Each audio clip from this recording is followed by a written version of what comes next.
오감에 관한 거. 지난번에 여러분이 그리신 그림 중에 사과를 세 분이나 그렸는데 사과에서 어떻게 그림을 그리는지 궁금해 하시는 분들이 많아서 사과를 그릴 때, 정물화를 그릴 때 하이라이트와 가장 어두운 곳, 그리고 반사광 이런 것에 대해서 오늘 좀 나눠보려고 해요. 이 그림의 가장 밝은 하이라이트 부분과 가장 어두운 부분, 그리고 반사광, 또 그림자 이렇게 이제 이 부분에다 화살표를 다 해놨는데요.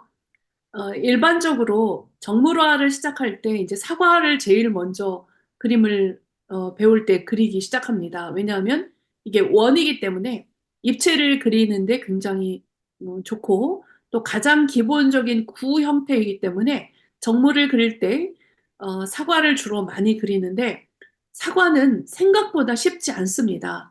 차라리 그냥 구를 그리면 되게 쉬운데 왜 어렵냐면요. 여기에 들어가요. 이렇게 꼭지 들어가는 부분이 있는데 이 부분 표현이 어렵기 때문에 사과 그리기가 쉽지가 않습니다. 그래서 여러분이 가장 궁금해하는 그림자 그리고 이 반사광 이런 것들 어떻게 하면 2차원의 3차원의 입체를 그릴까 그거에 대해서 오늘 말씀드리려고 해요. 일반적으로 여러분들 중에 다 잘 그리셨는데 어떤 분은 빛이 이쪽에서 들어오는데 그림자가 또 이쪽에 있는 분도 있어요. 그러니까 빛이 들어오는 방향에서 그림자가 이렇게 생겨야 되는데 이쪽에서 이렇게 빛이 들어오니까 이쪽에 그림자가 생겨야 되는데 어떤 경우에는 이쪽에 그림자가 이렇게 그릴 수도 있어요. 그렇게 되면 화면의 질서가 깨지기 때문에 빛이 있으면 질서가 있어야 되는 거죠. 그림은 조화와 균형이긴 하지만 이것을 설명해 줄 때 질서가 있어야 되는데 그 질서가 없으면 사회의 근간이 깨지는 것처럼 그림에서도 질서가 없으면 그림을 감상하는데 심각한 방해를 받게 돼요. 그래서 이쪽에서 빛이 비칠 때는 이쪽에 그림자가 지는데 빛이 이쪽에서 이렇게 바닥에 떨어질 때 여기서 이 흰 바닥에서 다시 빛이 이쪽으로 반사가 돼요. 우리가 눈 왔을 때 눈이 부신 거하고 똑같아요. 다른 날보다 더 환하게 느끼는 것이 그게 똑같은 현상인데요.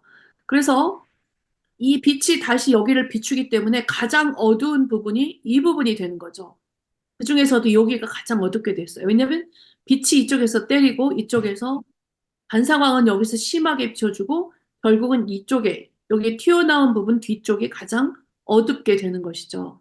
윤곽선을 까만색으로 그리시는 분들이 계세요. 근데 그거는 그림 속에서나 가능한 것이고 사실은 윤곽선이 이렇게 색상으로 있는 것입니다. 그래서 여러분이 이제 다음에 또 이제 사과를 그리실 텐데 사과를 그리실 때 윤곽선을 강하게 그리시지 말고 색채로 윤곽과 이 하얀 천을 구분해 주시면 좋아요. 그리고 그림자는 그냥 무조건 까맣게만 하면 된다라고 생각할 수 있는데 그림자 안에도 가장 어두운 부분이 있습니다. 물체에서 가장 빛이 어둡게 보이는 곳이 여기고요. 사과의 엣지 부분, 가장자리 부분이 가장 이 밑에 거기가 가장 어둡고 그 다음에 이쪽으로 갈수록 이 물체가 점점 이제 그림자가 점점 이게 희미해지죠. 이건 사진으로 찍은 것이기 때문에 우리가 잘 관찰할 수가 있는 것이죠. 그리고 이따 그림에서 보시겠지만 이게 그냥 구가 아니라 붓터치를 하실 때는 이런 방향, 이런 방향, 이런 방향, 이런 방향으로 이게 지금 돌아가고 있다라는 것을 알려주셔야 돼요. 그리고 여기는 이렇게 돌아가지만 이쪽에는 이렇게 돌아가고 이쪽엔 이렇게 돌아간다는 거죠. 그리고 여기는 안으로 이렇게 붓터치를 하실 때 그렇게 하시면 쉽게 그릴 수가 있어요. 그리고 여기에 이제 약간 하얀 부분이 있잖아요. 초록색 부분, 연한. 이런 부분도 역시 이 빨간 부분 옆에 이런 색채로 칠해주시면 돼요. 그리고 점은 찍어주시면 됩니다. 그러니까 쉽게 말하면 색칠 공부처럼 이 아크릴화는 조금 그렇게 쉽게 그릴 수 있어요. 그러면 그 다음 이제 여러분이 그림을 볼게요. 제가 여기다 참 잘했어요. 마크를 다운해서 보내놨는데요. 잘했다. 안은양 선생님이 이제 그리신 그림이에요. 이게 처음 그리신 거래요. 처음 첫 작품은 남편이 너무 이상하다고 이래서 버렸고, 이게 두 번째 만드신 밥도 굶고 주일날 오후에 이제 그린 그림인데, 이 하이라이트 부분을 물감의 덩어리가 이렇게 참 잘해주셨어요. 그리고 여기 이제 원래 이제 여기 이제 그림자도 그리셨는데 제가 이것을 더 강조해서 보여드리기 위해서 이 화면을 없애보니까 그림자가 없는데 여기에 반사광도 그려주셨는데 이때 안은영 선생님이 반사광을 자신이 없으시니까 이 물감을 닦아냈어요. 닦아내서 약간 하얗게 만들어주셨죠. 그리고 여기 가장 음, 어두운 부분, 화살표가 여기가 와야 돼요. 이 어두운 부분도 잘해주셨고 가장 또 잘한 부분이 이 터치를 밑에. 했어요. 이렇게, 이렇게, 이렇게 하셨어요.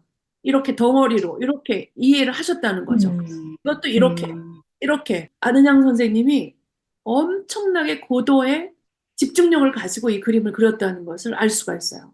그런데 음, 선생님이 그림을 그리시고 나서 카페에 뭐라고 올리셨냐면 너무너무 다른 생각 하나도 안 하고 이게 뭔가 이걸 했는데 마음이 좋아지고 편안해졌다라고 이야기하셨어요. 어떤 학자가 이야기한 어떤 신경 전달 물질이 있대요. 그 물질이 나와서 그 사람을 기분 좋게 해주는 그런 물질이 나와서 그렇다고 TV에서 나온 것을 제가 거기다가 적어놨는데 나중에 안은양 선생님 그림 평가에 한번 가서 보시기 바랍니다. 그래서 안은양 선생님 지금 참석 안 해주셨는데 너무 잘했다고 정말 칭찬해드리고 싶고 굉장히 집중력과 그리고 묘사력 그리고 관찰력이 굉장히 뛰어난 것을 칭찬해드리고 싶어요.